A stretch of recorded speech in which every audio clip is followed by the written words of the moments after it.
গণেশ রাখতে হয়, দোকানে গণেশ রাখতে হয়।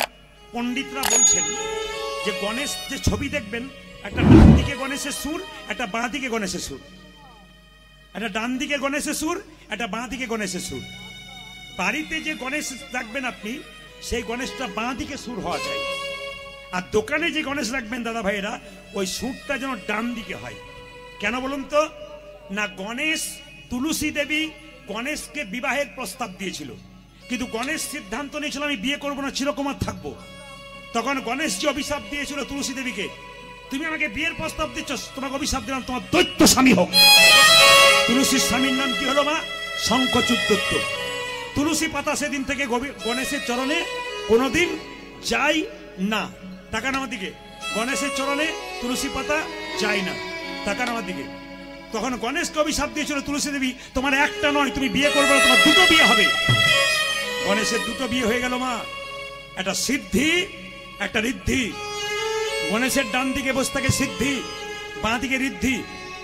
অপরাধ নেবেন না, আপনাদের হিজুলিতে কোনো ব্যক্তি যদি দুটো বউ থাকে আর স্বামী যদি মাঝখানে বসে থেকে, ডান দিকে একজন বাঁ দিকে একজন, ডান দিকে জন কি বলে, সোজা তাকাচ্ছ কি, দেখছো না বসে আছে, আমার দিকে তাকাও। বাঁ দিকে যে তাকাবে সে বলে ডান দিকে তাকাচ্ছ। গণেশের স্ত্রী সিদ্ধি বলছে আমার দিকে তাকাও, ডান দিকে সিদ্ধিদাতা গণেশ, বাঁ দিকে তাকাচ্ছি ঋদ্ধিদাতা গণেশ। বাড়িতে রাখবেন বাঁ দিকে সুর, দোকানে রাখবেন ডান দিকে সুর। আমি একটা কথা বলবো, যারা এখানে ব্যবসায়ী আছেন, যারা কীর্তন শুনতে এসছেন, তাদের জন্য একটা টিপস দিয়ে যাই, ভালো করে শুনে নিন। যখনই দোকান খুলবেন তখন মাথায় রাখবেন একটি খাতা করবেন, 30টা যেন পাতা থাকে। যারা ব্যবসা করছেন তারা শুনে নেবেন, 30টা পাতা। দোকান খোলার পরে ধূপ জল দেওয়ার পরে আপনি প্রথমেই পাতার প্রথমে হরে কৃষ্ণ মহামন্ত্র নামটা 16 32 অক্ষর লিখে নেবেন। খরিদ্দার না থাকলে যতটা পারবেন টেনে দেবেন, খরিদ্দার থাকলে মাঝে মাঝে ফাঁক পাবেন, হরে কৃষ্ণ মহামন্ত্রটা লিখতে থাকবেন। এই পিঠ ও পিঠ এক পাতা প্রতিদিন। দোকানের শেষ বন্ধ হওয়া পর্যন্ত যদি প্রচুর খদ্দের থাকে, শেষে দরজাটা বন্ধ করে পরিপূর্ণ নাম মহামন্ত্র করবেন, দেখবেন আপনার দোকান সুন্দর চলবে। গোবিন্দের কিছু করবেন না তাই বললে হবে, শুধু পাবো পাবো বললে হবে না। গোবিন্দ যার জন্য করবেন তাকে তো ভালোবাসতে হবে, তবে তো আপনি পাবেন। আমার বারবার নিবেদন রইল, এগুলো আপনারা করুন, আপনাদের জীবন সুন্দর। খুব দামি কথা বলে যায়, মন দিয়ে শুনুন। অমূল্য সম্পদ, আমি যে কথাগুলো বলবো অমূল্য সম্পদ আপনারা নেবেন, আপনাদের জীবন সুন্দর হবে। যখনই দোকান খুলবেন ঘটিতে করে, তামার ঘটিতে জল রাখবেন, গঙ্গা জল, চাল রাখবেন, সূর্যদেবকে অর্পণ করবেন, শনিদেবকে পুজো করবেন। শনিদেবের শনির দশা 7.5 দশা বলে না, শনির 7.5 দশা অনেকে লেগে থাকে। শনি বলে না আমাকে শনিতে ঘিরেছে গো, শনির দোষ কাটাতে হবে, শনির দোষ শনিতে কেটে যায়। জানতে পারেন না, ভালো কাজ হচ্ছে না করতে, এদিকে দেখান, ভালো কাজ হচ্ছে না, আপনার ভালো কাজ করতে যাচ্ছেন আপনার হচ্ছে না। সবার কাছে নিবেদন রইল, আমার দিকে তাকাবেন, ভালো কাজ আপনার হবে। শনিবার দিন শনির দশা কাটাতে গেলে, শনির মাহাত্ম্য শুনতে গেলে ইউটিউবের মাধ্যমে আপনারা পাবেন, আবার লেখা থাকবে শনিদেবের মাহাত্ম্য বা শনির দোষ কাটাতে গেলে কি কি করা দরকার। অনেক কিছু করা দরকার, তার মধ্যে বলে দিই, শনি দেবতার মূর্তি কিন্তু কালো রঙের হতে হবে। শনি দেবতাকে পুজো করবেন তখন আপনি কালো রঙের শাড়ি পরবেন। শনি দেবতাকে যখন পুজো করবেন সরিষার তেল দেবেন, কালো সরিষা দেবেন। যদি কারো জীবনে ভালো জিনিস হচ্ছে না, হচ্ছে না, ভালো কাজ হচ্ছে না, আপনি এই কাজটা করুন, শনির দশা কাটবে। আমি বলি নাই, জ্যোতিষ শাস্ত্র বলছে। আমার 5 জন জ্যোতিষ বন্ধু আছে, তাদের সঙ্গে আমার আলোচনা হয়, তারা আমাকে বলে তুই কীর্তনের মাধ্যমে মানুষকে ভালো ভালো শিক্ষা দিস, আমাদের কথাগুলো একটু বলবি, মানুষের যদি উপকার হয়। সবাই তো আর আমাদের কাছে আসতে পারে না, তো তুই যদি বলিস তাহলে কিছুটা কাজ হবে। আপনারা কি করবেন, শনিবার দিন অসত্য গাছ চেনেন, অসত্য গাছ মানে পাকুর গাছ, ওই পাকুর গাছে জল দিয়ে পাকুর গাছ 3 বার ঘুরবেন, একটা প্রদীপ দেবেন কালো তিলের, মানে কালো তিলের, যদি তিলের প্রদীপ দিতে পারেন, তিলের তেলের, তাহলে খুব ভালো হয়। সেদিন অসত্য গাছকে পুজো করতে পারলে আপনার মঙ্গল আছে। সেদিন কিন্তু মায়েরা মাথায় রাখবেন, শনিবার দিন ঝাঁটা কিনতে হয়। এ কথা কে বলেছেন? জ্যোতিষ শাস্ত্র বলেছে। ঠাকুর অনুকূল চন্দ্র বললেন বাড়িতে ঝাড়ু রাখতে গেলে ঝাড়ু কিন্তু দাঁড় করিয়ে রাখতে নেই, শুয়ে রাখতে হয়। দরজার সামনে রাখতে নেই, কিছু একটা ঢাকা দিয়ে রাখতে হয় যেন কারো নজরে না পড়ে। এগুলো বাড়ির কিছু জানার জিনিস, এগুলো শাস্ত্রের কথা, এগুলো পণ্ডিতের কথা, এগুলো আমার কথা নয়। বানিয়ে বলার মতো ক্ষমতা আমার নেই। সবকিছু স্বাস্থ্য থেকে নেওয়ার কথা, বড় বড় মহাপুরুষের কথা, সেগুলো আপনাদের সামনে বমি করে দেওয়া ছাড়া আর কিছু নয়। যদি কোনোদিন কলকাতা যান তাহলে দেখতে পাবেন একটা দোকান আছে, হোটেল, দেখবেন ইউটিউবের মাধ্যমে ভাইরাল হয়ে গেছে, ফেসবুকে দেখতে পাবেন, সেটা হচ্ছে জয় মা তারা হোটেল। দেখে নেবেন আপনারা, একবারে পুরো নিরামিষ। আপনি চমকে যাবেন, লাইন দিয়ে খাবার খেতে হয়, লাইন দিয়ে। অরুণদা সকালবেলায় ঘুম থেকে উঠে মা তারাকে প্রথমে পুজো করে, স্নান করে, ধূপকাঠি দেয়, দীপ জ্বালিয়ে দেয়, মাকে আধ ঘন্টা ধরে আরাধনা করে, তারপর হোটেলের দরজা খুলে। আপনাদের কাছে নিবেদন রইল, ওই জয় মা তারা হোটেলের অরুণদাকে দেখে শিখবেন যে আজকে প্রত্যেকটি সমাজের মানুষ যে কোনো ব্যবসা করুন, আপনি যে কোনো ব্যবসা করুন, কোনো ক্ষতি নেই, কিন্তু সকালবেলায় বাড়িতে ভগবানের, আপনি যে মুরগির দোকান আমি বললাম, ওটা কৃষ্ণের নাম না দিয়ে আপনি অন্য নাম দেবেন, কিন্তু ভগবানকে আরাধনা করে পুজো করে তারপর আপনি আসবেন দোকানে, আপনার কোনো অসুবিধা নেই। আপনাদের নদিয়াতে জন্মদিন হয় বাচ্চাদের, কে কে কেক কাটেন? হাত তুলুন। সবাই কাটে। প্রথমে বাচ্চা তুলেছি, কিন্তু কে কে মোমবাতি নেভান জ্বালিয়ে? হাত তুলুন। এগুলো আমাদের নয়, এগুলো কাদের? খ্রিস্টানদের। আমাদের অন্য। আমরা আস্তে আস্তে কোন ধর্মের দিকে যাচ্ছি তাকাবেন আপনারা। এখন দেখবেন মহাপ্রভুর জন্মদিনটা আমরা জানতে পারি না কবে বটে, হোলি খেলার দিন, কিন্তু দেখবেন যীশু খ্রিস্টের জন্মদিন সবাই জানতে পারে না? সেদিন বাড়িতে কি উৎসব, মাগুলো আবার দেখবেন জোর করে কেক এনে দেয়, আজকে কেক খেতে হয় বলে, কেন? যীশু খ্রিস্টের জন্মদিন। বাচ্চাগুলো জানতে পারে আজকে বড়দিন। আমার দিকে তাকান। আবার দেখবেন কেকটা কাটার পরে দেখবেন মোমবাতিটা জ্বালিয়ে আবার কি সুন্দর ডিজাইন করে বলে, হ্যাপি বার্থডে টু ইউ ফুস। হাত তুলে কেউ বলতে পারবেন যে কেক কাটা হয় কেন আর মোমবাতি জ্বালিয়ে নেভানো হয় কেন? কারো ক্ষমতা নাই। হিম্মত থাকলে হাত তুলে একজন বলুন তো এখানে, যে কেক কেন কাটা হয়, মোমবাতি? কেউ জানে না। কেন? সব তো দেখে করি আমরা, নিজের ধর্মটাকে ত্যাগ করে। আমাদের ধর্মে, সনাতন ধর্মে বলছে, কি বলছে? পরমান্ন পায়েস তৈরি করে তুলসী পত্র দিয়ে গোবিন্দের চরণে দাও, ভগবানের কাছে প্রার্থনা করো আমার ছেলে যেন প্রসাদ ভোজি হতে পারে। 2, মোমবাতি না জ্বালিয়ে কি জ্বালাও? একটা ঘিয়ের প্রদীপ জ্বালাও, ভগবানের কাছে প্রার্থনা করো আমার ছেলের জীবন প্রদীপ যেন, ঘিয়ের প্রদীপ যেমন দীর্ঘক্ষণ ধরে জ্বলে, আমার ছেলের জীবন প্রদীপ যেন বহুদিন ধরে পৃথিবীতে থাকে। কত সুন্দর সনাতন ধর্ম শিক্ষা দিয়েছে। লজ্জা আমাদের, আমরা কোন জায়গাতে যাচ্ছি। তবে একটা কথা বলে রাখি, কিছু মনে করবেন না বাবা, সব কিছুতে কিন্তু, এই কীর্তনের মাধ্যমে বলে যাই, সব কিছুতে কিন্তু এখন দেখবেন আসলটা বাদ, সব নকল। উত্তর দেবেন আমাকে, ছেলেগুলো উত্তর দেবেন। দুর্গা পুজো হয়, প্যান্ডেল দেখতে যান না দুর্গা দেখতে যান? জোরে বলুন, কি দেখতে যান?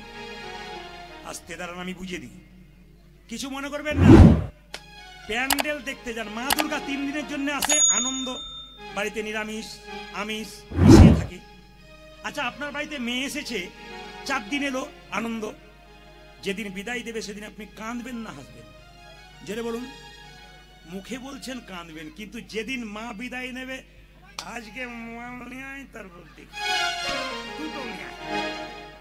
কারো মা মারা গেছে, এ ভাই আমার মা মারা গেছে, চল যেতে পারি, 2 পিস, তোকে যেতে হবে না, পুরী দিয়ে চলে আসবে। দেখবেন আপনাদের লাভ আছে। জগন্নাথ দেব আশীর্বাদ করে বলল, কৃষ্ণ মণ্ডল তুমি যখন সন্তান চাইলে, কৃষ্ণ ভক্ত, আকাশবাণী করে বলল, যাও তোমাকে আমি কৃষ্ণ ভক্ত সন্তান দিলাম।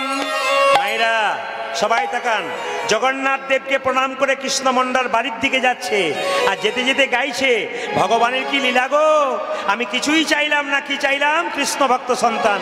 গাইতে গাইতে যাচ্ছে, যশোদার দুলাল, যশোদার দোল বজের রাখা, বৃন্দাবন মন হারি, তুমি যশোদার দোল বৃন্দাবন মন হারি, যশোদার দুলাল বজের রাখা, বৃন্দাবন মন হারি। ধরি ও তুমি যশোদার দোলাল ব্রজের রাখা। ঘরণী। তাহলে জগন্নাথ মন্দির থেকে কে এলো মা? জোরে বলুন। কৃষ্ণ মণ্ডল স্ত্রীর কাছে, কই গো ঘরণী, এই যে কোথায় গেলে? তার স্ত্রীর সঙ্গে সঙ্গে গলায় কাপড় দিয়ে একটু জল এনে তার পাটা ধুয়ে দিল। মায়েরা যদি তীর্থস্থান বাড়ির কেউ যায়, আসতে আপনাদের বাড়ি থেকে কেউ যদি গয়া, কাশী, বৃন্দাবন তীর্থস্থান যায়, যখন বাড়ি ফিরবে তখন আপনাদের একটা কর্তব্য আছে, ভালো করে জল নিয়ে তার পাটা ধুইয়ে দেবেন, যদি আপনার চাইতে বড় হয়। আপনার টাকা আছে, আপনি যেতে পাচ্ছেন না, সময় নাই, আপনার বন্ধু গিয়েছিল, আপনার বন্ধু যখনই তীর্থস্থানে গেছে আপনি একটু আলিঙ্গন করবেন, কিছুটা ফল পাবেন। আপনার বাড়ির বাচ্চাটা কিংবা পাশের বাড়ির ছোট্ট বাচ্চা তার মায়ের কোলে গেছে, ও যখন জগন্নাথ থেকে ফিরে এলো, ওকে একটু কোলে নিয়ে আদর করুন, দেখবেন আপনি কিছুটা ফল পেয়ে যাবেন। জগন্নাথ মন্দির থেকে কৃষ্ণ মন্ডল এসছে আর তার স্ত্রী গলায় কাপড়, দেখি দেখি দেখি দেখি দেখি দেখি দেখি দেখি তোমার পাটা দেখি, পাটা ধুয়ে প্রণাম করলো গলায় কাপড়টা নিয়ে।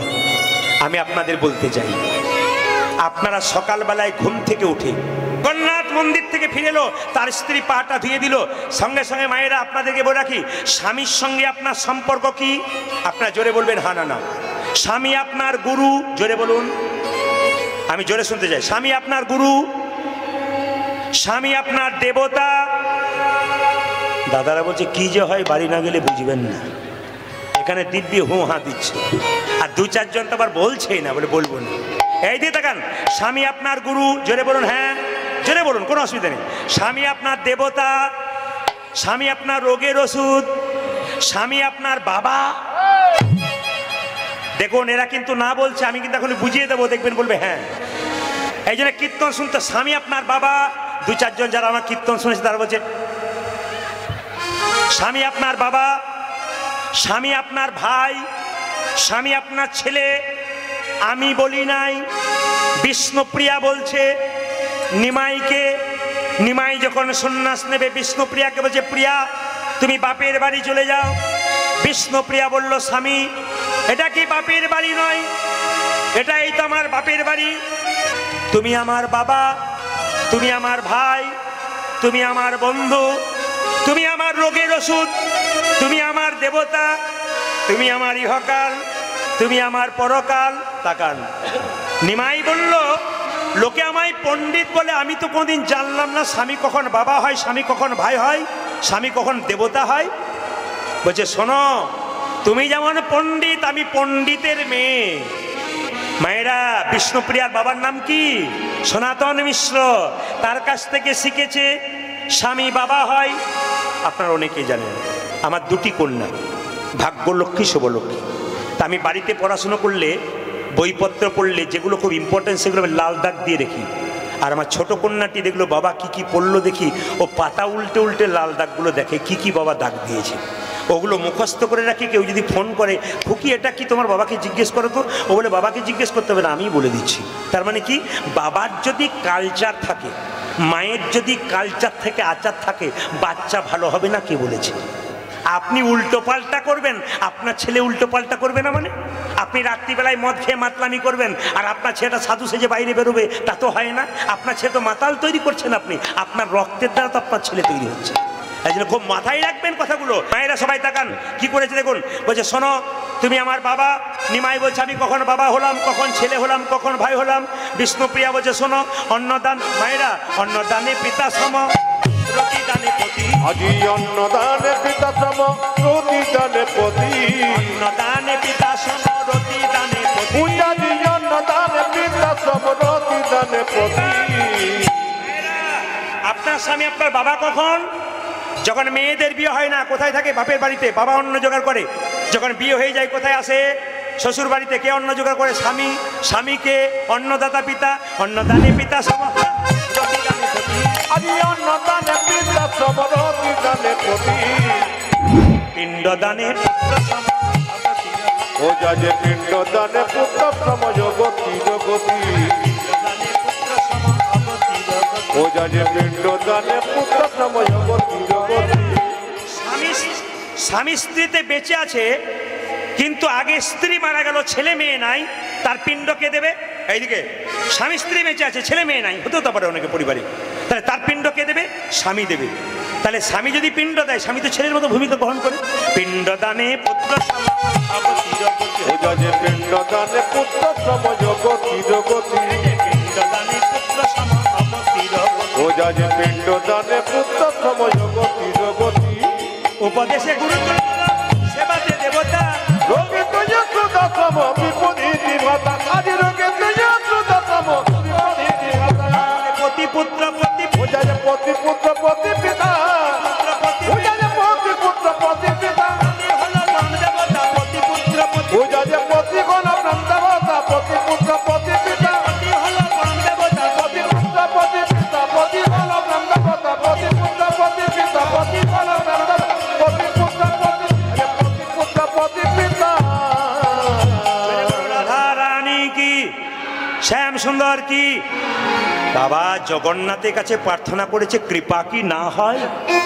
এই যে তাকাবেন জগন্নাথ দেব। আচ্ছা মায়েরা, একাদশী কিন্তু সবাই করবেন, আপনার বাড়ির বাচ্চাটাকেও করাবেন। কেন বলুন তো? মুসলমান সমাজে দেখবেন 30 দিনের মধ্যে 30টা দিন রোজা রাখছে, যে মাসে রোজা রাখা হয় দেখবেন ভোর 4টে থেকে সন্ধে 6টা পর্যন্ত জল খায় না। জল তো দূরের কথা, থুতুটা পর্যন্ত গেলে না। তাহলে এই যদি অবস্থা হয়, আমাদের একাদশী করলে তো আপনার 3-4 বার খেতে পান না, কি বলছেন? একবার ফল খেতে পান, একবার কেউ সাবু খায়, কেউ শ্যামা চালের পায়েস খায়, কেউ আবার দেখবেন সবজি খায়। কি দিয়ে খায়? কাঁচা কলা, কাঁচা পেঁপে, আলু। লবণ ব্যবহার করবেন কি? সন্দক নেবেন। তেল, সরষের তেল মাখতে পাবেন না, খেতে পাবেন না। কি তেল নেবেন সবাই লক্ষ্য করুন, সাদা তেল ব্যবহার করবেন। এত সব উপায় দিয়েছে, তবু আমাদের একাদশী করতে পারছে না। অনেকে আবার বলে, জিজ্ঞেস করি একাদশী করবে না? দাদা করতে তো বলেন, আমারও তো মনে হয়, কিন্তু এমন খিদে পায় যে পেট যেন ইঁদুর দৌড়ায়, ওই জন্যে পারি না দাদা। পরের জন্মে যদি মানুষ কুলে জন্ম হয়, এক চান্স দেখে নেব। কি দুঃখ করে বলে। সব চাইতে লজ্জার ব্যাপার এই দিকে তাকাবেন, একাদশী যদি কেউ না করতে পারে তার নিজেই একাদশী। একাদশী দিনে অনেকে আটা খায়, ওটা আটা নয়, ওটা আটাদশী হয়ে যায়। একাদশীর আগের দিনে কিন্তু ব্রাশ করে নিতে হয়। গতকালকে একটা একাদশী গেল, ওটা ষটতিল একাদশী গেল। কৃষ্ণমণ্ডলের স্ত্রী কিছুদিন পরে তার গর্ভে সন্তান এলো। জগন্নাথের কৃপায় কৃষ্ণমণ্ডলের স্ত্রীর গর্ভে সন্তান এলো। মায়েরা, সন্তানটি যখন এলো, সবাই লক্ষ্য করুন, মাথায় কাপড়টা নিন। জন্ম নিচ্ছে দুঃখী কৃষ্ণদাস। কিভাবে? ধারেন্দাতে জন্মিল দুঃখী মণ্ডলা, ধারেন্দাতে জন্মিল দুঃখী মণ্ডল, জন্মিল দুঃখী মণ্ডল, জন্ম নিল রে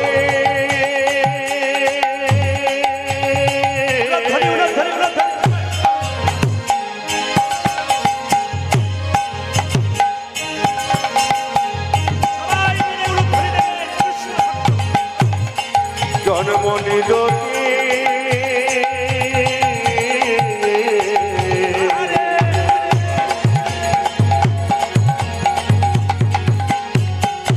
আমার ঘরে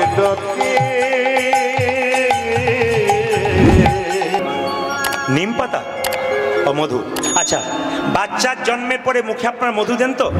কিন্তু মায়েরা কিছু মনে করবেন না, বাবারাও আপনারা জানেন যে বাচ্চার মুখে মধু দিলে বাচ্চা নাকি মিষ্টি মিষ্টি কথা বলে, তাই তো? না কি বলছেন? কিন্তু আপনারা হাত তুলে বলুন তো, বুকে হাত দিয়ে বলুন তো, আপনাদের ছেলে জন্ম নেবার পরে কি সত্যি মিষ্টি মিষ্টি কথা বলে বড় হলে? না। আসলে আপনাদের ভুল ধারণাটা ভাঙিয়ে দিই। বাচ্চা জন্ম নিলে মুখে মধু দেওয়া হয় কেন? দেখবেন যে বাচ্চা জন্ম নিয়ে কান্নাকাটি করে না, ওই বাচ্চাটা সুস্থ বাচ্চা হয় না। ক্যানিং হসপিটালে গিয়ে দেখবেন, যে বাচ্চা জন্ম নেওয়ার পর কান্নাকাটি করে না, ডাক্তারবাবু সেই বাচ্চাকে পিঠে থাপ্পড় মেরে মেরে কান্না করায়। কেন? এই বাচ্চাটা সুস্থ বাচ্চা নয়। এবার বাচ্চার মুখে আপনারা মধু দেবেন। কেন মধু দেবেন? বাচ্চা জন্ম নিয়ে মায়ের দুধ পান করতে পারে না, বারবার কান্নাকাটি করে। বাচ্চার কান্না বন্ধ করার জন্যে কিন্তু মুখে মধু দেওয়া হয়। এবার আপনার প্রশ্ন করবেন, মুখে মধু দেওয়া কখন দেওয়া উচিত? যারা কীর্তন শুনছেন, যারা বইপত্র পড়াশোনা করেন, আমি শাস্ত্রের রেফারেন্সে বলে দিই। আপনারা বাচ্চা জন্মের 2টো বার আপনারা মুখে মধু দেবেন, বাচ্চা মিষ্টি মিষ্টি কথা বলবে। কোন সময় দেবেন? 21 দিন পর আতুর ঘর থেকে নিয়ে যাবার পর বাচ্চাকে স্নান করিয়ে তার মুখে মধু দিয়ে বলবেন, প্রভু আমার ছেলে যেন মিষ্টি মিষ্টি কথা বলে। কোন বইতে বলেছে? হিন্দু ধর্ম কি এবং কেন, লেখককে লোকনাথ কি লোকনাথ কবিরাজ।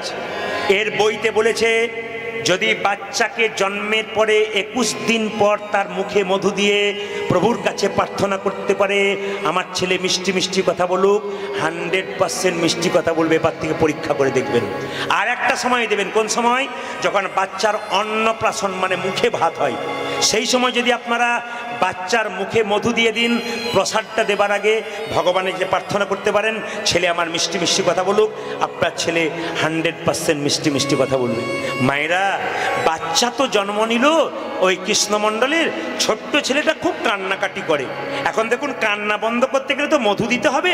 তো একজন বলল, কৃষ্ণমণ্ডল তুমি তো খুব গরিব লোক, তোমার তো মধু কেনার পয়সা নেই, তুমি লোকের বাড়ি থেকে একটু মধু ধার করে এনে তোমার ছেলেটার মুখে দাও, অন্তত কান্নাটা বন্ধ হয়ে যাক।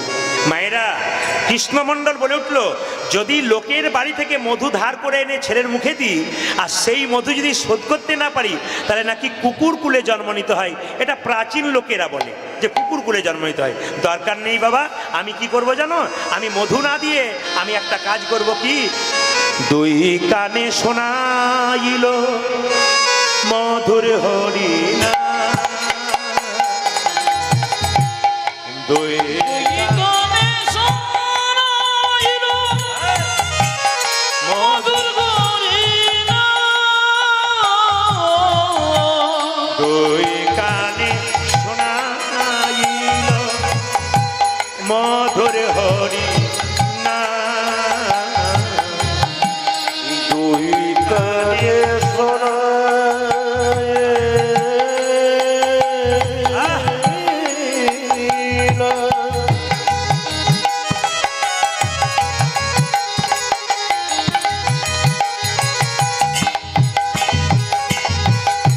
মধুর হরিনাম, হরিনাম হরিনাম শুনে শিশু কাঁদে কবিরা। আমার হরিনাম শুনে শিশু কাঁদে অবিরা, যে কাঁদা বদনে হাসি এলো, আজ কানা বদনে হাতি এলো, কাঁদা বদনে হাসি এলো, আজ কানা বদনে হাসি এলো, হরিনাম শুনে শিশু কাঁদা বদনে হাসি এলো, জানি হরিনাম শুনে শিশু কাঁদা বদনে হাতি এলো, ও যে হরিনাম শুনে শিশু কাঁদা বদনে হাসি এলো, আমার হরিনাম শুনে শিশু কাঁদা বদনে হাসি এলো, হরিনাম শুনে শিশু কাঁদে অবিরা, হরিনাম নাম শুনে শিশু কাঁদে অবিরা, ওই আমার হরিনাম শুনে শিশু কাঁদে। অবিরা। এই দিকে তাকাবেন, এই দিকে তাকাবেন, এই দিকে তাকাবেন। পেটে বাচ্চা থাকলে কিছু ভালো নিয়ম পালন করলে তার বাচ্চা কৃষ্ণ ভক্ত হয়। শুনে নেবেন কথাগুলো, এগুলো আমার কথা নয়, এগুলো পরম প্রেমময় অনুকূল ঠাকুরের কথা। এইদিকে, পেটে বাচ্চা থাকাকালীন কোনো মেয়ে যদি প্রতিদিন মন্দিরে গিয়ে প্রণাম করে একটি কথা বলতে পারে, প্রভু আমার ছেলে হোক আর মেয়ে হোক যেন কৃষ্ণ ভক্ত হয়। এক। দুই কি? তুলসী মন্দিরে জল দিয়ে 4 বার পরিক্রমা করা। 3 কি? পারলে একটু শ্রীমদ্ ভাগবত গীতা পড়ুন। 4 কি? আপনার বাড়ির দেওয়ালে আপনি যেমন তেমন ছবি রাখবেন না, আপনি মহাপুরুষের ছবি রাখুন ভগবানের ছবির পাশাপাশি। কেন? পেটে বাচ্চা থাকলে মহাপুরুষের ছবিতে প্রণাম করুন, মহাপুরুষের ভাব আপনার ছেলে মেয়ের মধ্যে কিছু বর্তাবে। এই জন্য কিছু কাজ করলে আপনার বাচ্চা নিশ্চয় ভালো হবে। সবাই লক্ষ্য করুন, দুঃখের সংসারে জন্ম নিল বলে ছেলেটার নাম রাখলো কি? দুঃখী। ওই ছোট্ট দুঃখীকে তার বাবা শেখাচ্ছে, শোন বাবা, এই বড় হয়ে গেল দুঃখী, 5 বছর বয়স, তাকে শেখাচ্ছে, শোন, মানুষ কুলে জন্ম নেওয়ার একমাত্র উদ্দেশ্য কি? ভগবানের চরণ সেবা করা। তুই যেন ভগবানের চরণ সেবা করতে যাস। আমি আপনারা যারা কীর্তন শুনতে এলেন, আজকে হরিবাসরে এত মানুষ বসে আছেন, আমি আপনাদের কিছু দিয়ে যেতে পারবো না। একটা জিনিস আশীর্বাদ করবো, ভগবানকে প্রার্থনা করব। কি? আপনাদের বাড়ি বাড়ি যেন একটা করে কৃষ্ণ ভক্ত সন্তান হয়। প্রশ্ন করবেন, প্রদীপবাবু আপনি কৃষ্ণ ভক্ত সন্তান চাইলেন কেন? টাকা পয়সাওয়ালা ছেলে চাইলেন না কেন? আমি কৃষ্ণ ভক্ত সন্তান চাইলাম এই জন্যে, সচিমাতা নিমাইকে বলেছিল, নিমাই তোর বাবার পিণ্ডটা দেয়। নিমাই বলেছিল, মা পিণ্ড দিলে কি হয়? সচিমাতা বলেছিল, পিণ্ড দিলে 7 বংশধর হয়। নিমাই বলেছিল, মা পিণ্ড দিলে 7 বংশোদ্ধার হয়, কিন্তু কোনো বংশে একজন কৃষ্ণ ভক্ত সন্তান জন্ম নিলে তার 7 বংশ নয়, তার 14 বংশোদ্ধার। এই জন্য আমি আপনাদের জন্য চাইবো, আপনাদের বাড়ি বাড়ি একটা করে কৃষ্ণ ভক্ত সন্তান হোক। হিন্দু সনাতন ধর্ম জেগে উঠুক। হিন্দু ধর্ম নিয়ে আপনারা বলুন যে আমি হিন্দু, গর্ব করে আপনারা বলতে পারবেন, সনাতন ধর্মকে সম্মান দিতে পারবেন। আমি এইটাই চাই। মায়েরা, ছোট্ট দুঃখীর কথা বলতে গিয়ে আপনাদের বলে রাখি, আপনাদের বাড়িতে যে বাচ্চাগুলো আছে তাদের জন্য বলবো, যে যেখানে বলেছেন, বাচ্চাকে ছোটবেলা থেকে সংস্কার শেখান। কি সংস্কার শেখাবেন? না, বাচ্চাকে সংস্কার শেখাবেন কি? বাচ্চাকে ছোটবেলায় বলবেন স্নান করার পর মন্দিরে প্রণাম করে আয়, তোর দাদু ঠাকুমাকে প্রণাম কর, আমাকে আর তোর বাবাকে প্রণাম কর। ছোট থেকে বাচ্চাকে প্রণাম করাতে শেখাবেন, বাচ্চা সংস্কার শিখবে। বাচ্চাকে মন্দিরে পুজো করাতে শেখাবেন। বাচ্চাকে কাউকে দেখালে জয় নিতাই জয় রাধে বলতে শেখাবেন, দেখবেন কত লাভ আছে। আমি মালদা নদিয়া মুর্শিদাবাদে যাই, যার বাড়িতে বাসা, ঢুকলেই বাচ্চা ছেলেগুলো বলে ওঠে জয় নিতাই রাধে রাধে। তার মানে কি? ওটা আমি শেখাই নেই, ওদের বাড়ির মা বাবাগুলো শিখিয়ে দিয়েছে। কাউকে দেখলে জয় নিতাই বলতে হয়, রাধে রাধে বলতে হয়। এগুলো আপনার শেখান। এগুলো না শেখালে বাচ্চার কাছ থেকে ভবিষ্যতে কি পাবেন? আপনারা কিচ্ছু পাবেন না। আপনার বাড়িতে ভিখারি এসছে, আপনি নিজে দান করবেন না, দানটা কাকে দিয়ে করবেন? বাচ্চাকে দিয়ে করেন। কেন? বাচ্চা ছোট থেকে দান করতে শিখলে বড়তে দেখবেন আপনাকেও দান করতে পারবে, আপনাকেও ভালোবাসতে পারবে। এই জন্য দুঃখী কৃষ্ণ, দুঃখী নাম হলো ছোট্ট সেটা, দুঃখী মণ্ডল। দুঃখী একদিন কি করলো? বাবার কাছে শুনলো যে সংসার ছেড়ে ভগবানকে পেতে যেতে হবে। ছোট্ট দুঃখী কি করলেন মায়েরা?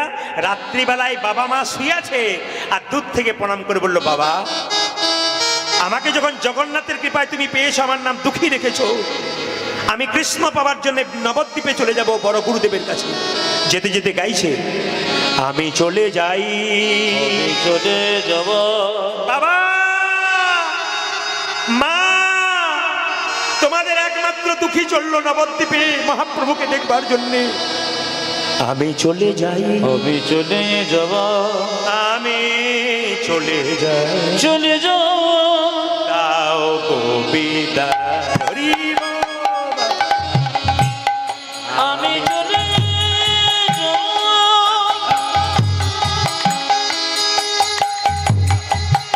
আমি চলে যাব,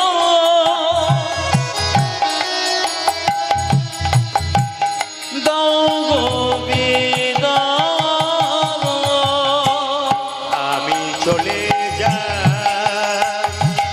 আমি চলে যাই, দাও গোবিন্দা। আজি আমি চলে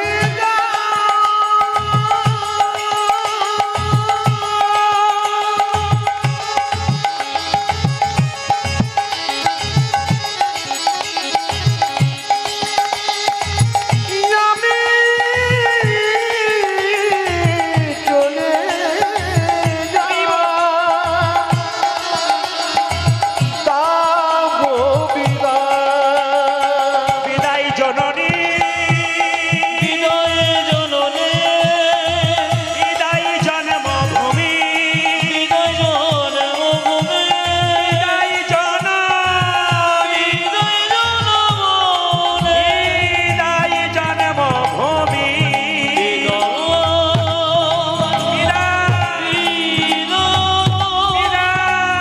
বিদায় জন্মভূমি।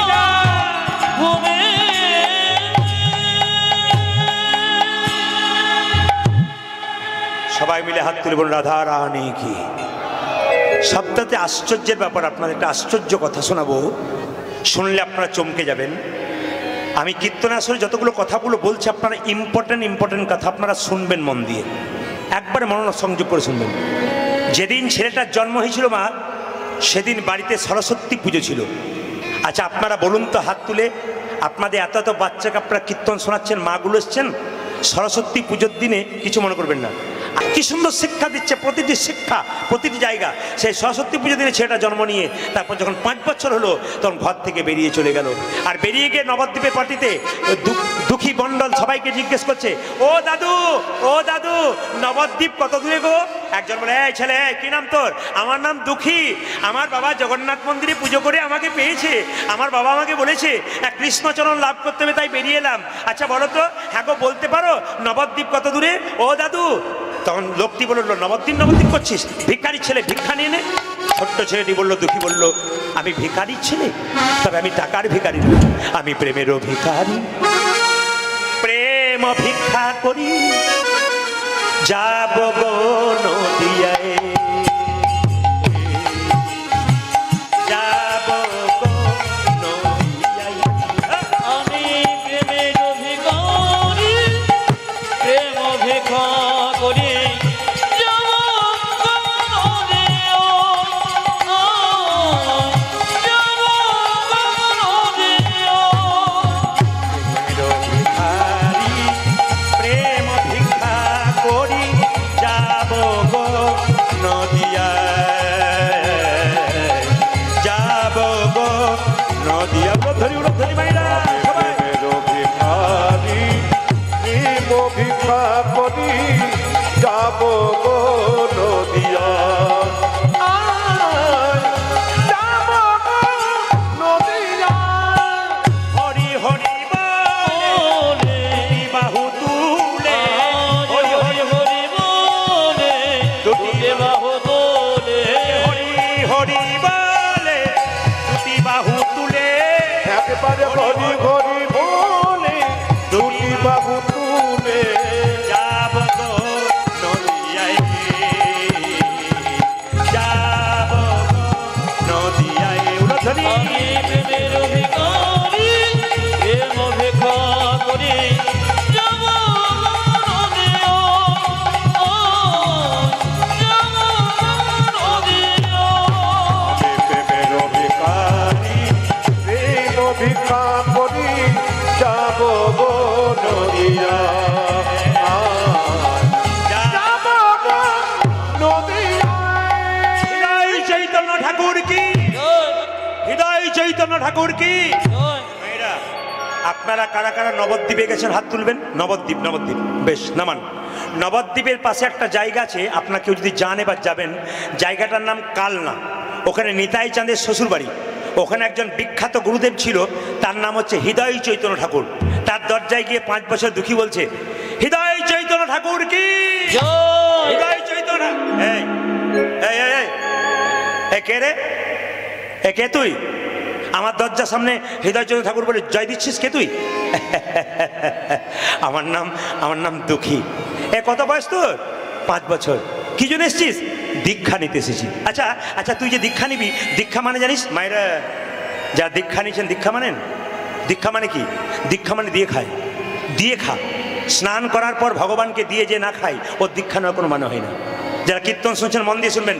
স্নান করার পর গোবিন্দের চরণে তুলসী পত্র একটু বাতাসা দেবেন, তারপর সেবা করবেন, তবে আপনার দীক্ষা নেওয়া সার্থক, নইলে বেকার হয়ে গেল।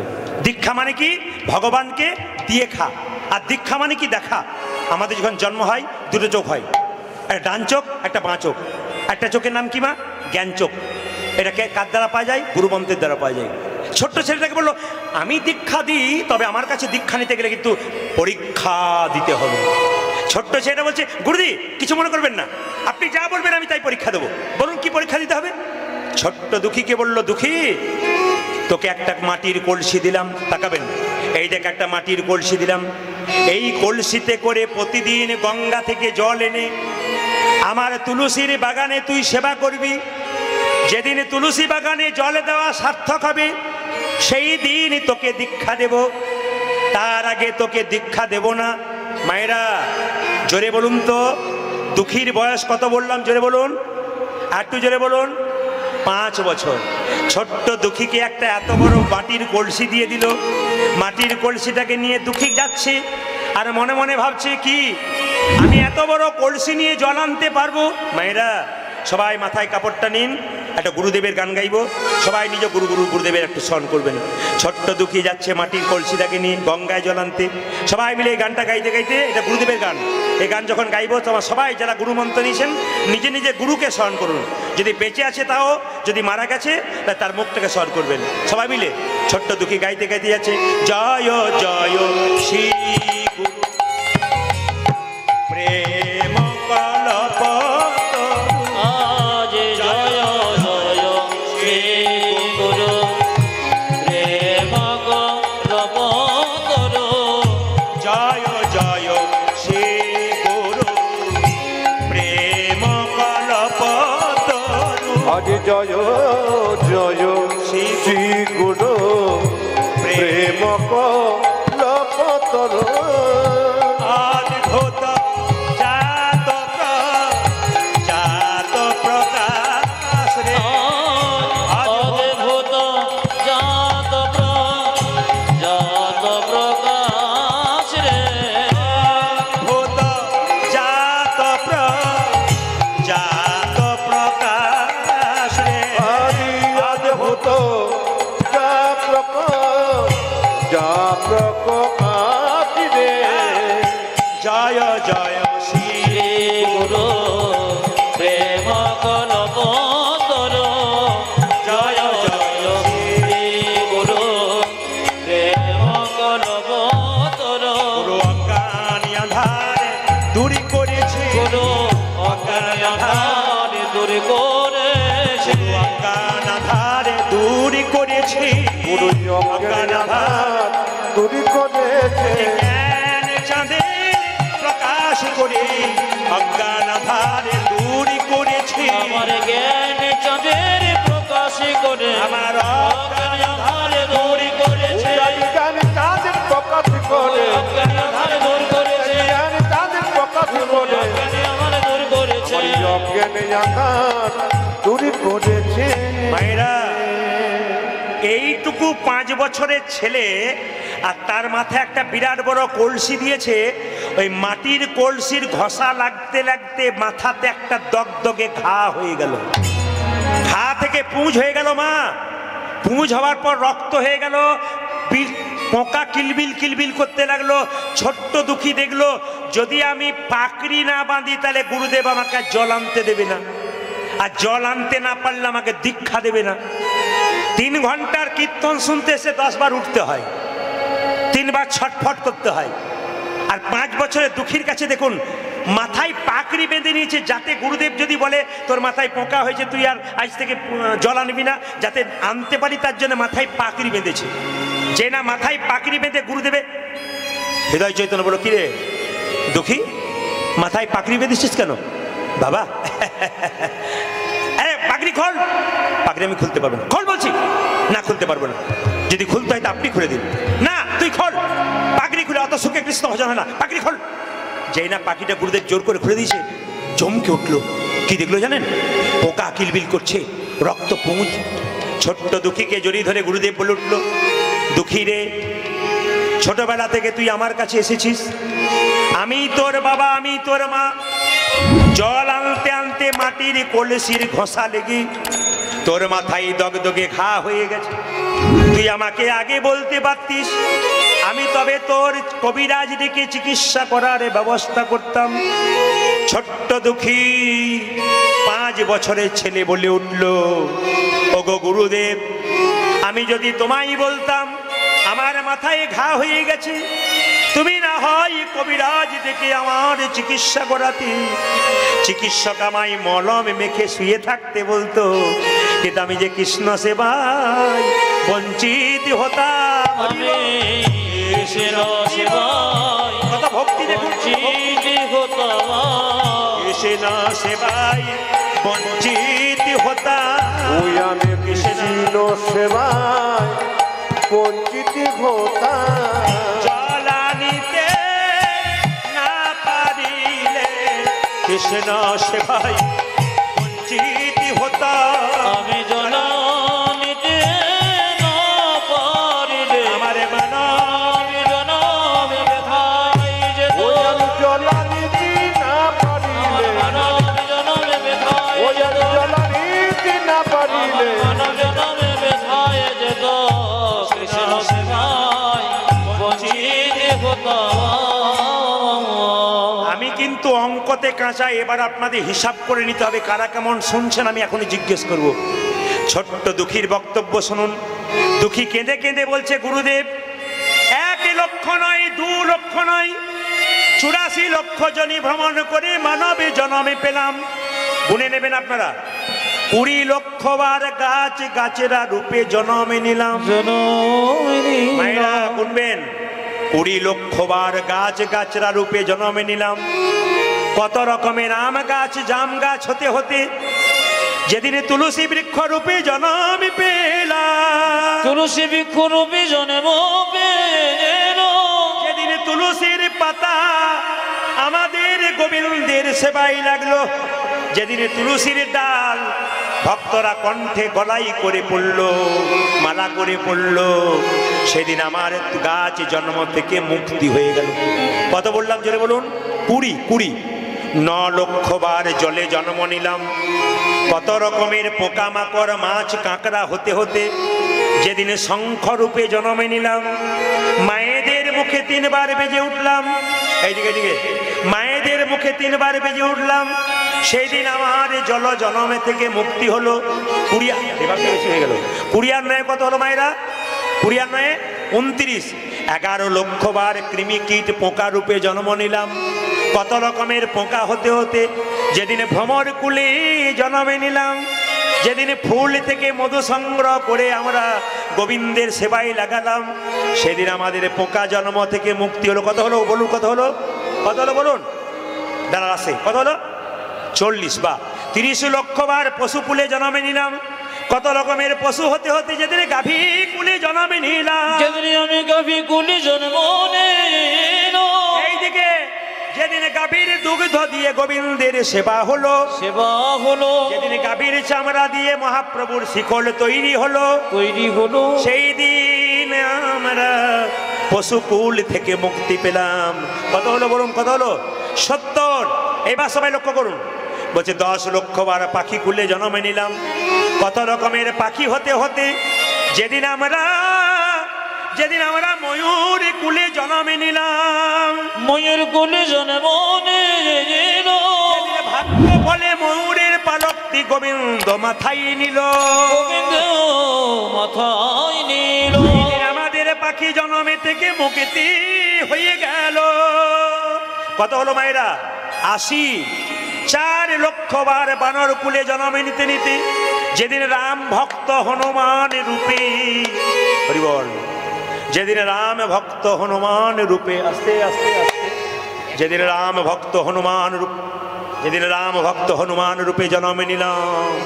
মায়েরা, একটা হনুমান পশুকুলে জন্ম নিয়ে যা করতে পারলো, আপনারা তা করতে পারলেন না, আমরাও তা করতে পারলাম না। তাকাবেন আমার দিকে। রাম ভক্ত হনুমান যা করতে পারলো আমরা তা করতে পারলাম না। প্রমাণ কি? একদিন সীতাকে যখন হনুমান উদ্ধার করলো, তো সীতামা আদর করে তাকে একটা মতির মালা দিল। মায়েরা তাকান, যেই না মতির মালাটা হনুমানকে দিয়েছে, হনুমান প্রথমে কপালে ঠেকালো, কানে ঠেকালো, চোখে ঠেকালো, নাক দিয়ে শুকে শুকে দেখলো, তারপর জিভ দিয়ে চেটে চেটে দেখলো, তাকান, তারপর দাঁত দিয়ে কেটে কেটে 64 টুকরো করলো। মায়েরা, হনুমান কেন 64 টুকরো করলো, 63 করলো না? হনুমান কেন 65 টুকরো করলো না, 64 করলো কেন? এই 64 টুকরো কলিযুগে 64 মহান্ত রূপে এলো। তাকান আমার দিকে, 64 মহান্ত রূপে এলো। হনুমান যখন দাঁত দিয়ে কেটে দিয়েছে মালাটা, লক্ষণ সামনে দাঁড়িয়েছিল, সীতাকে বলেছে, সীতা বৌদি কিন্তু মা। এই সংসারে মা বাবা মরে গেলে দাদা হচ্ছে বাবা আর বৌদি হচ্ছে মা, একবার মায়ের স্বরূপ। সীতাকে মা বলতো। লক্ষণ বলল, মা এ তুমি কি করলে? হনুমানকে মতির মালা দিলেও তো মতির মালার মানে বোঝে না। বানরে সপিলে মতি, মতিতে তার নাই কমতি, অনাসে কাটে তারে দন্তে, শিশু মানে না দেবতাই, মানুষে পূজে তারে জ্ঞানবন্তে। ও মা, তুমি মতির মালা দিলে কেন? অতুল্য ধন তুলসী রে, তুমি যারে তুলসী রে, কুকুরে কি তার মান্য রাখে? তুমি কি জানো না লক্ষ্মী সুকতি সুখের পাখি, ব্যাধি কি রাখে যতন করে? মায়েরা, বাচ্চা ছেলেকে মন্দিরে শুয়ে দিন, ও প্রস্রাব পায়খানা করে দেবে কেন বলুন তো? ও তো মানেই জানে না মন্দিরে মানে কি। লক্ষণ বারবার হনুমানকে অপমান করছে। সীতা তখন চিৎকার করে বলছে, হনু হনু, এ তুই তুই কি করলি? তুই আমার মালাটাকে দাঁত দিয়ে কেটে দিলি, তুই আমার অপমান করলি।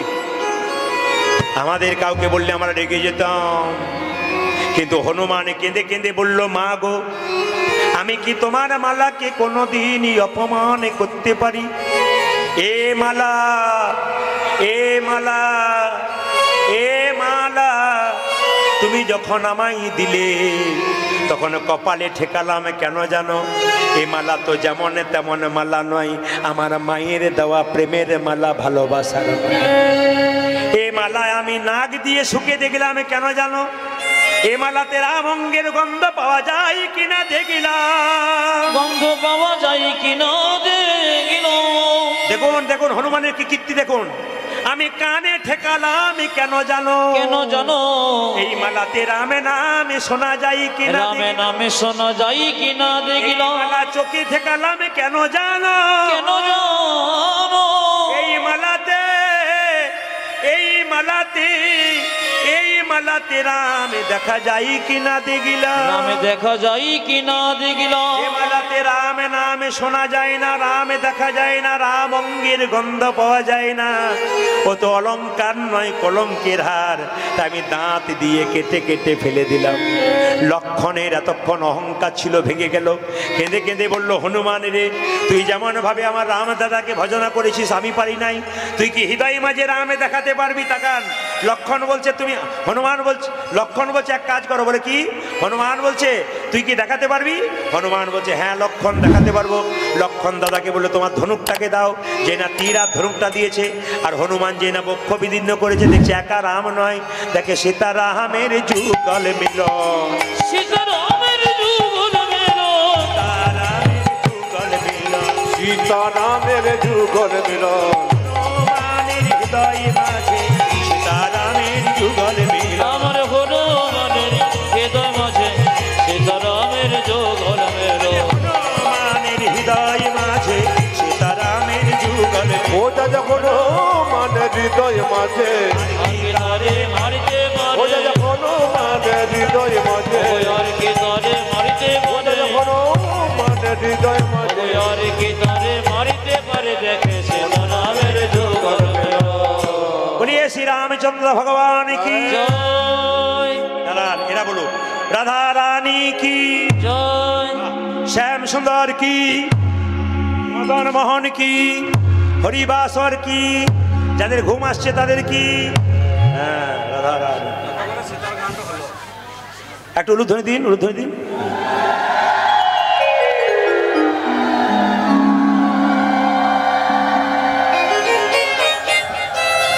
সবাই মিলে রাধা রানী কি। হ্যাঁ, এই জন্য সীতারামের যখন কথা বলা হলো, আপনার সবাই একটু গান গাইতে হবে। কি? কবি রাম মানে কি। সবাই মিলে হাত তুলে একসঙ্গে, সবাই মিলে প্রেম সে একসঙ্গে হাত তুলুন, সবাই মিলে। এখন দুঃখিত বৃন্দাবনে যাবে, সবাই একসঙ্গে হাত তুলুন, একসঙ্গে হাত তুলুন সবাই, তালি, বাহ। সবাই তালি, তালি, তালি, উলুধ্বনি।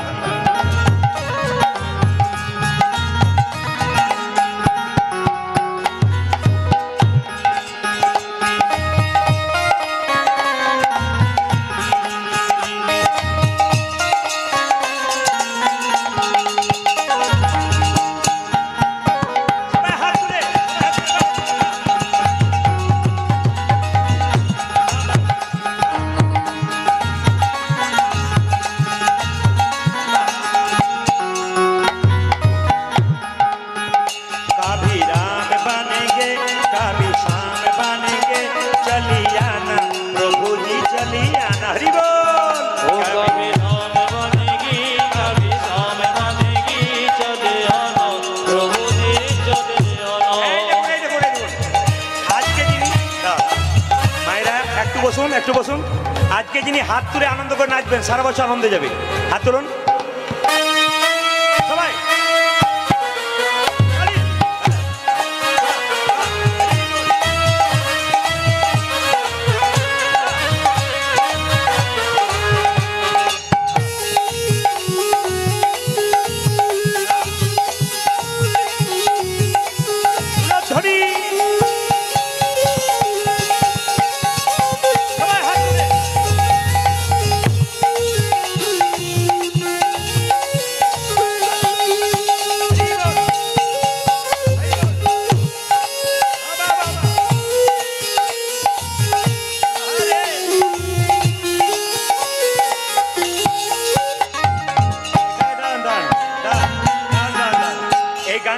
লাগে, এই গানটা গাইবার আগে আপনাদের একটু বুঝিয়ে দিয়ে যাই। দুঃখী কৃষ্ণ দাস তো মন্ত্র নিল, দীক্ষা নিল, সে তো বৃন্দাবনে চলে যাচ্ছে, আমি আপনাদের দুঃখী লীলা গাইলাম। কিন্তু একটু আস্তে শব্দ করবেন না, নিজের জায়গায় বসুন। বাবু সবাই মিলে নিজের জায়গায় বসো, সুন্দর করে বুঝিয়ে দিই।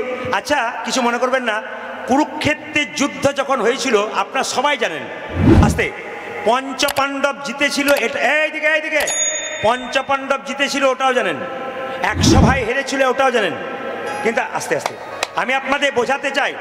আচ্ছা সব রাজারা দেখবেন, বিভিন্ন রাজ্যের রাজারা কুরুক্ষেত্রে যোগ দিয়েছিল, কিন্তু উরুপির একটা রাজা, এইদিকে এইদিকে শাস্ত্র পড়বেন, উরুপির রাজা যুদ্ধে যোগদান করে নাই। কৃষ্ণ জিজ্ঞেস করেছিল, রাজা তুমি যুদ্ধে যোগদান করবে না? বলছে না, আমি কি করব, দুই পক্ষকেই সাহায্য করব। তখন কৃষ্ণ মনে করলো তাহলে দুই পক্ষে সৈন্য ভাগ করে দেবে, কিন্তু সৈন্য ভাগ করে দেয় নাই। বলছে আমি কি করবো জানো, কুরুক্ষেত্রের যুদ্ধে যারা ঘায়েল হবে, আঘাত পাবে, তাদের সেবা করব, আর যুদ্ধের শেষে যারা বেঁচে থাকবে তাদের সবার খাবারের ব্যবস্থা করব। বয়স্ক বাবারা যারা আছেন একটু জ্ঞান দিয়ে শুনবেন তো। বলছে তাদের খাবারের ব্যবস্থা করব। সবচাইতে আশ্চর্যের ব্যাপার, 1 লক্ষ সৈন্য যদি যুদ্ধ করত তো যুদ্ধের আগেই কিন্তু রান্না তৈরি হয়ে যেত, কিন্তু যুদ্ধ হবার পরে কতজন মরতো তার ঠিকানা নাই, কিন্তু যতজন বাঁচত ততজনেরই খাবার তৈরি হতো, একজনের কম হতো না, একজনের বেশি হতো না। তা কি করে সম্ভব? আপনার যুদ্ধতে চলে যাচ্ছে 1 লক্ষ লোক, এবার ধরুন কিছু তো মরে যাবে, তারপর তো রান্না হবে, যে কজন হতে পারে, কিন্তু মরবার আগে, যুদ্ধ হবার আগে সকালে রান্না হয়ে যেত, যুদ্ধের পরে যারা বেঁচে থাকতো তারা খেয়ে নিত, কিন্তু যতজন বেঁচে আসতো ততজনই খেত, একজন কমও না একজন বেশিও না। এটা কি করে সম্ভব? উরুপির রাজার কাছে সবাই গিয়েছিল জিজ্ঞেস করতে, আচ্ছা রাজা বাবু, বলে কেন, কিরকম ভাবে খাবার তৈরি করেন, এটা কি করে হয়, যতজন বেঁচে আছে ততজনই খায়, একজন কম না একজন বেশি নাই? উরুপির রাজা বলেছিল, আগামীকাল যুদ্ধ হবে, আর আজকে সকালবেলায় কৃষ্ণকে একটা থালাতে করে বাদাম নিয়ে যাওয়া হয়। তাকাবেন, আগামীকাল যুদ্ধ হবে, আর আজকে সকালবেলায় একটা থালাতে করে বাদাম নিয়ে যাওয়া হয়। যতগুলো বাদাম কৃষ্ণ খাবে, আমার হিসাব আজ কালকে যুদ্ধে ততগুলি মারা যাবে। তাকান আমার দিকে, কালকে যুদ্ধে ততগুলি কিন্তু মারা যাবে, এই হিসাবে কিন্তু রান্না করতো। খুব গুরুত্বপূর্ণ কথা কিন্তু। সবাই হাত তুলুন, হাত তুলে, কাভি রাম বানেগি কাভি শাম বানেগে, कभी राम बनेगी कभी शाम बनेगी, चले आना प्रभु जी चली जाना। कभी राम बनेंगे कभी शाम बनेंगे, चली आना प्रभु जी चली आना। ओ कभी राम बनेगी कभी शाम बनेगी, चले आना प्रभु जी चले आना। कभी राम रूप में चली आना, हरि बोल। ओ कभी राम रूप में चले आना, कभी राम रूप में चली आना, वो कभी राम रूप में चली जाना। सीता साथ लेके दोनों हाथ लेके, सीता साथ लेके दोनों हाथ लेके, वो सीता साथ लेके दोनों हाथ लेके, चले आना प्रभु जी चली जाना। वो सीता साथ लेके दोनों हाथ लेके, चले आना प्रभु जी चले आना।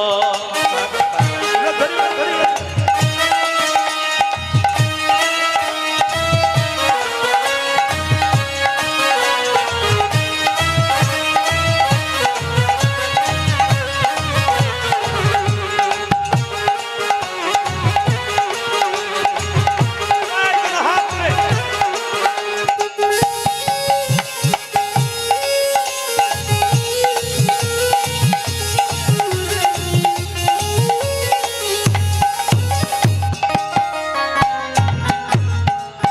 कभी शानी रूप में चली आना है, ओ कभी शाम रूप में चले आना, कभी शानी रूप में चली आना, वो कभी स्वामी रूप में चली जाना।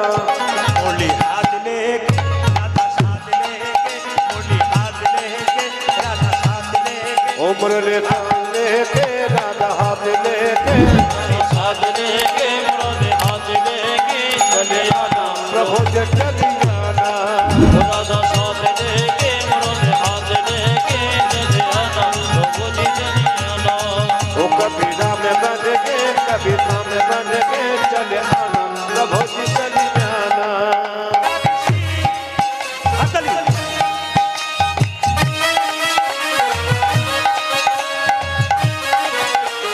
ध्वनि जोरे जोरे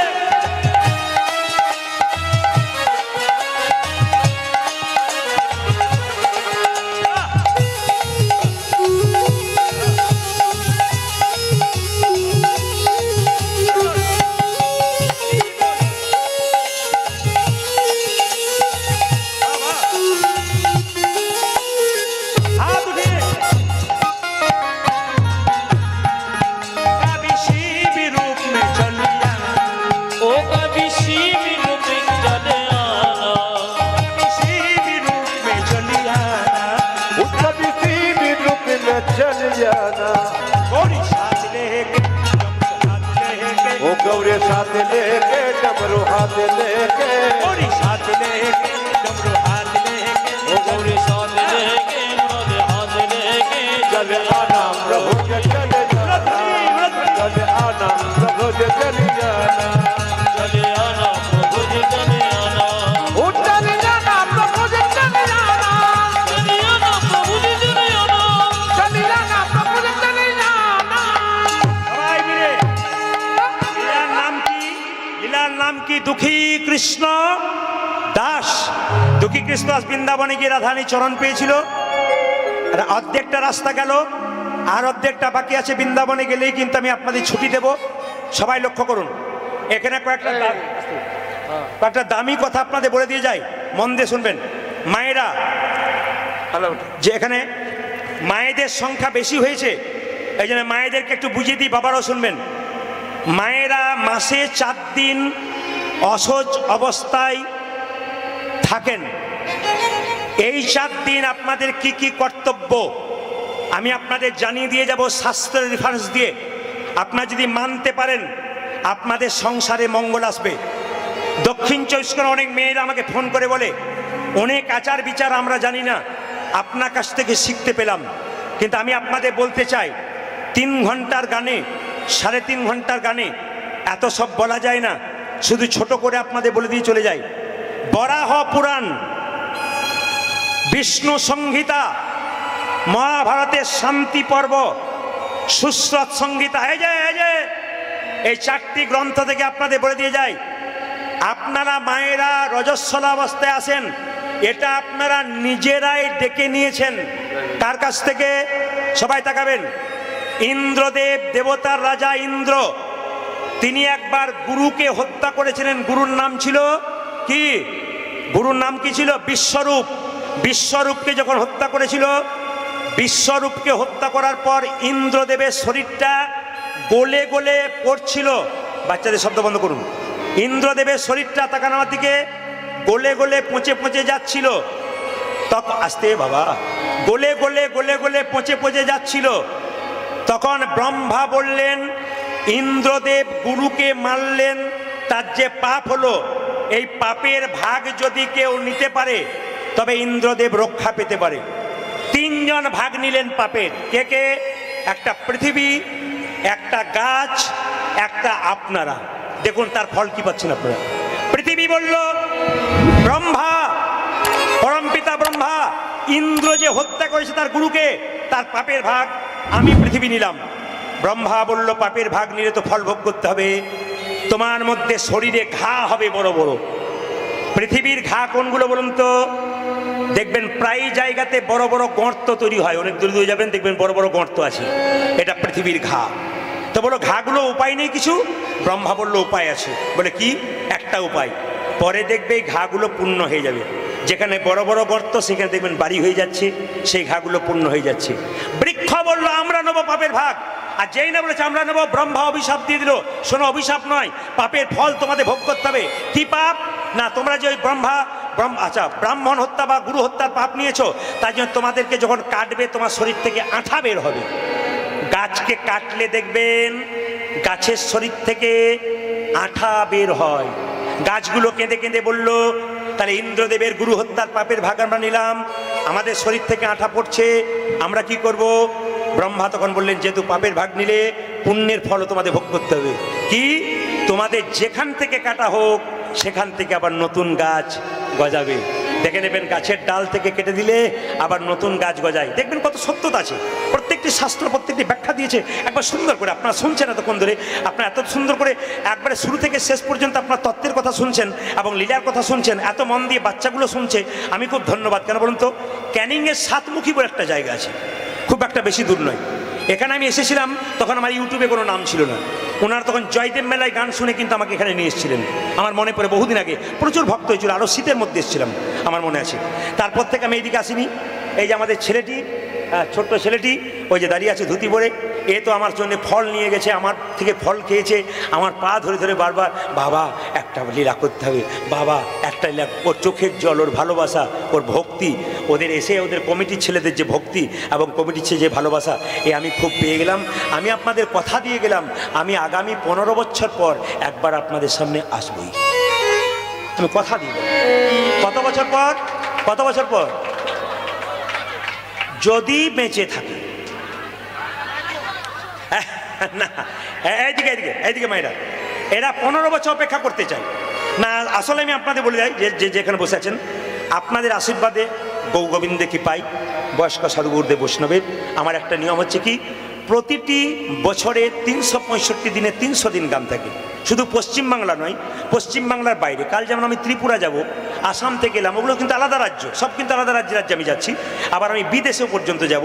এই জন্য প্রচুর চাপ থাকে বলে আমি সময় দিতে পারি না। ওর মধ্যে 1 বছর আগে ওরা এই দিনটাতে কিন্তু, এখন ক্যানিংয়ে ডারিয়া বলে একটা জায়গা আছে, ওখানে গিয়েছিল। ওখান থেকে আজকে ওখানে গান চলছে, ওখানে আমি গত বছর করেছি। ওইখানে আজকের দিনেও আমাকে বায়না করেছে, 1 বছর পূর্ণ হয়ে গেল আজকের দিনটাতে এসে। 1 বছর আগে থেকে বারবার ফোন করে করে করে করে করে কত আদর ভালোবাসা দিয়ে ওদের মুখটাকে দেখে আমার খুব মায়া লাগলো। এত কষ্ট করে এসছে, খুব ভালো লাগলো ওদের এই প্রীতি, ওদের ভালোবাসা, আপনাদের ভক্তি। আপনাদের বলতে চাই মায়েরা, আর একজন ভাগ নিল কে? আপনারা। নারী চিৎকার করে বলল, আমি নেব। ইন্দ্রদেবের গুরু হত্যার পাপ আমি নেব। ব্রহ্মা বলল, নারী তুমি যেহেতু ইন্দ্রদেবের গুরু হত্যার পাপ নিলে, তোমাকে রজ প্রবৃত্তি ভোগ করতে হবে। নারী চিৎকার করে বলল, পরম পিতা ব্রহ্মা, যদি আমাদের শরীরে রজস্বলা হয়, পুরুষ আমাদের ঘেন্না করবে, সমাজ আমাদের ঘেন্না করবে, কেউ আমাদের পুজো নেবে না, আমরা ভালো কাজ করতে পারবো না, আমাদের কি দশা হবে? পরম পিতা, ভালো করে শুনে নেবেন, খুব দামি কথা কিন্তু। পরম পিতা ব্রহ্মা বললেন, নারী, মাসে তোমার 3 দিন রজ প্রবৃত্তি প্রবল থাকবে। বরাহ পুরাণ, বরাহ সংহিতা, শাস্ত্রের নাম বলে দিলাম। নারী, 3 দিন তোমার রজ প্রবৃত্তি খুব প্রবল থাকবে, 4 দিনে দিনে তোমার কমে আসবে। এই দিয়ে তাকান, মায়েরা রজস্বল অবস্থায় কিছু কিছু কাজ করতে পারবেন না, কাজগুলো জানিয়ে দিয়ে যায়। শুনলে চমকে যাবেন, কেউ ভয় খেয়ে যাবেন না। আমি যেমন বলবো, আমি তেমন সমাধান করে দিয়ে যাব। কোনো নারীর রজস্বলা হলে, শরীর খারাপ হলে, সেই 3 দিন আপনি রান্না করতে পারবেন না। আপনারা যারা রান্না করছেন ওই অবস্থাতে গোটাটাই আপনাদের ধ্বংস ডেকে আনছেন। আমি বলি নাই, কে বলছে? তাকান, বিষ্ণু সংহিতা, আসতে বলো, বিষ্ণু সংহিতা। কিন্তু আপনারা বলবেন, আপনি তো বলে দিয়ে চলে গেলেন, আমি রান্না না করলে আমার হাম দো আমার আহেক, হাম দো আমার এক। এখন তো আমরা 3 জন করে, বাবা মা একটা বাচ্চা, তাহলে স্বামী গেল কাজে, আমি রান্না করবো না তো কে রান্না করবে? বাচ্চা স্কুলে গেছে, সব কি না খেয়ে মরবে? আছে, সমাধান আছে। যদি আপনি না পারেন, আপনার পাশের বাড়ির কোনো মেয়েকে দিয়ে রান্না করেন। যদি আপনার স্বামীর সময় থাকে বা স্বামী পারে, তাকে দিয়ে রান্না করেন। যদি আপনার মেয়েটা বড় হয়েছে, তাকে দিয়ে রান্না করান। আপনি রান্নাশালে যাবেন না। তবু যদি আপনাদের উপায় না থাকে, রান্না করতে হবে। শাস্ত্র সমর্থবানদের জন্য বলেছে, যদি রান্না করতে হয়, সবাই শুনে নিন আজ থেকে যে যেখানে বসে আছেন, শাস্ত্র বলল আপনারা ওই অবস্থায় যদি কেউ রান্না করেন, করতে পারেন, যদি আপনাদের কোনো উপায় না থাকে, তবে রান্না করবার আগে যে রান্নাঘরে আপনি ঢুকছেন ওটা শাস্ত্র অনুযায়ী অন্নপূর্ণার মন্দির। আপনি রান্নাশালে ঢুকবার আগে আপনি অন্নপূর্ণাকে প্রণাম করে বলবেন, মা অন্নপূর্ণা, রান্নাশালে ঢুকলাম অপবিত্র অবস্থায়, তুমি তো মা জননী, আমারই জাত, আমাকে নিজ গুণে তুমি ক্ষমা করে দিও। ব্যাস। আর একটা কথা বলবেন, ভগবান শ্রীকৃষ্ণকে প্রণাম করে হরে কৃষ্ণ কৃষ্ণ কৃষ্ণ হরে হরে, হরে রাম রাম রাম হরে, এই মন্ত্রটা বলে দিয়ে আপনি রান্না করতে শুরু করবেন। ভালো করে শুনুন, তার রান্না করার পথ বলে দিলাম। যদি না কেউ থাকে সুবিধা, তাকে দিয়ে করবেন, আপনি করবেন না। আগেকার যুগের মায়েরা, বয়স্ক মায়েরা এটা করতো না, একবারে এক পাশে থাকতো, কিচ্ছু ছুটি দেওয়া হতো না, মঙ্গল ছিল সংসারের। এখন টাকা আছে, পয়সা আছে, শান্তি নাই, অমঙ্গল হচ্ছে সংসারে, কারণ বুঝতে পারছেন আপনার ব্যাপারগুলো। আপনারা সবাই লক্ষ্য করুন। 3 নম্বর বলে রাখি, আপনি যে বিছানায় শুয়ে থাকেন প্রতিদিন, আপনাদের কাছে হাত জোর করে অনুরোধ করে গেলাম, রজপ্রবৃত্তি অবস্থায় কেউ নিজের বিছানায় শোবেন না, আপনি আলাদা বিছানায় শোবেন। একবার বারবার বলে গেলাম, এ ভুল আপনারা কেউ করবেন না। আমি যে শাস্ত্র থেকে বলছি পরিষ্কার করে বলে দিলাম, বিষ্ণু সংগীতা আমি বলি নাই, মা শাস্ত্র বলল যে যদি কারো রজপ্রবৃত্তি হয়, ওই অবস্থায় কোনো মা জননী কোনো মতেই তার বিছানায় শোবে না, আলাদা বিছানা পেরে শুধু। আপনার বাচ্চাটা যদি আপনার দুগ্ধ খায়, ছোট বাচ্চা, তাকে নিয়ে শুবেন। কিন্তু যদি আপনার বাচ্চা বড় হয়ে গেছে, তাকে প্রতিদিন মা কোলে কাছে শোয়ায়, সেই অবস্থায় আপনি কোনো বাচ্চাকে শোয়াতে পারবেন না, আপনার মেয়েকে শোয়াতে পারবেন না, আপনার স্বামী থাকতে পারবে না, আপনাকে একাই থাকতে হবে। এইবার দেখুন মহাভারতের শান্তি পর্ব কি বলল, তাকান। কোন নারী যদি রজস্বলা অবস্থায় কোনো পুরুষ যদি তার সঙ্গে মিলন করে, তার সঙ্গে সঙ্গ করে, মহাভারতের শান্তি পর্ব বলল সেই পুরুষকে সরাসরি নরকে চলে যেতে হবে। কথাগুলো জেনে নিয়ে যান। আপনারা যা জানেন না, আমি রাত্রির অন্ধকারে চিৎকার করে বলে গেলাম, আপনার হিসাব করবেন, বই পড়ে দেখে নেবেন, কি সুন্দর ব্যাখ্যা আছে, আর সত্যি মিল আছে। আপনারা যদি এগুলো কিছু মেনে চলতে পারেন, আপনার যা সংসার উন্নতি আছে, আপনার আধ্যাত্মিক চেতনা আরো বাড়বে, আপনার উন্নতি আরো বাড়বে, আপনার মনের শান্তি আরো বাড়বে। আপনার গৃহে গাড়ি বাড়ি টাকা থাকলে শান্তি হয় না, মনের শান্তিটা সবচাইতে বড়। এই শান্তিটা হবে কখন, যদি নিয়মগুলো করতে পারেন। কোন পুরুষ যদি শান্তি পর্ব বলল মহাভারতের, কোন পুরুষ যদি নারী রজস্বল অবস্থায় মিলন বা সঙ্গ করে, তাকে নরকে যেতে হবে। সুশ্রত সংহিতা বইটার নাম বললাম, সুশ্রত ঋষি বললেন সুশ্রত সংহিতায় কি, কোন পুরুষ যদি কোন নারীর সঙ্গে রজস্বল অবস্থায় মিলন করে, তবে তার 3টে জিনিস চলে যায় পাক্কা একবারে। বারবার কোন পুরুষ যদি কোন নারীর সঙ্গে রজস্বল অবস্থায় মিলন করে বা সঙ্গ করে, তা সুশ্রত সংহিতায় সুশ্রত ঋষি বললেন যে পুরুষের 3টে জিনিস চলে যায়। কি কি? চোখের জ্যোতি, বুদ্ধি ভ্রষ্ট হয়, আর শরীরের বল নষ্ট হয়। এই 3টে জিনিস পুরুষের নষ্ট হয়। এইবার লক্ষ্য করুন, বরাহ পুরাণ বলল 3 দিন যে আপনারা রজস্বল অবস্থায় থাকেন, আপনারা কি করবেন? মন্দিরে যেতে পাবেন না, বিগ্রহ বিগ্রহ ছুতে পাবেন না, মন্দিরে ভেতরে ঢুকতে পাবেন না, ভগবানের পুজো করতে পারবেন না, গুরু মন্ত্র জপ করতে পারবেন, হ্যাঁ, হরে কৃষ্ণ মহামন্ত্র বলতে পারবেন, হ্যাঁ। কেন? মানসিক জপ করবেন, বাহ্যিক করবেন না। আপনি মন্দিরে ঢুকতে পারবেন না, মন্দিরে পুজো করতে পারবেন না, গীতা ছুঁতে পারবেন না, কোনো গ্রন্থ পড়তে পারবেন না, কিন্তু বসে বসে এক পাশে আপনি গুরু মন্ত্র জপ করতে পারবেন, আপনি হরে কৃষ্ণ মন্ত্র জপ করতে পারবেন। আপনি মন্দির দূরে রইল, আপনি দূর থেকে প্রণাম করতে পারবেন, কিন্তু প্রবেশ করতে পারবেন না। 3 দিন পর আপনার স্নান করবেন 4 দিনে দিনে। এর ফল কি? 4 দিনের স্নানটা লাভ কি? 2টো। কি? 4 দিন স্নান করে আপনার প্রথম কাজ কি? রান্না করা। আর দ্বিতীয় কাজ কি? প্রতিস্পর্শ করা।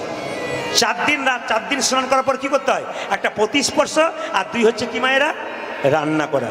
5ম দিনে আপনারা আবার যেমন কাজ করেন সংসারে, যেমন পূজা পাঠ করেন, আপনারা সেরকমই করবেন। আসুন, আজকে অনেকটা সময় আপনাদের নিয়ে নিলাম। ছেলেগুলোর মুখের দিকে তাকিয়ে 8:30 বাজতে চলবে, তো ওরা বলেছিল বাবা 8টা করবেন না, একটু বাড়িয়ে দেবেন। ওদের মুখের দিকে তাকিয়ে আমি 8:30 করে দিলাম। পরবর্তী দল আসছে, সবাই মিলে প্রেম। আগামী 20 মাঘ, 19 নয় কিন্তু, আগামী মাঘ মাস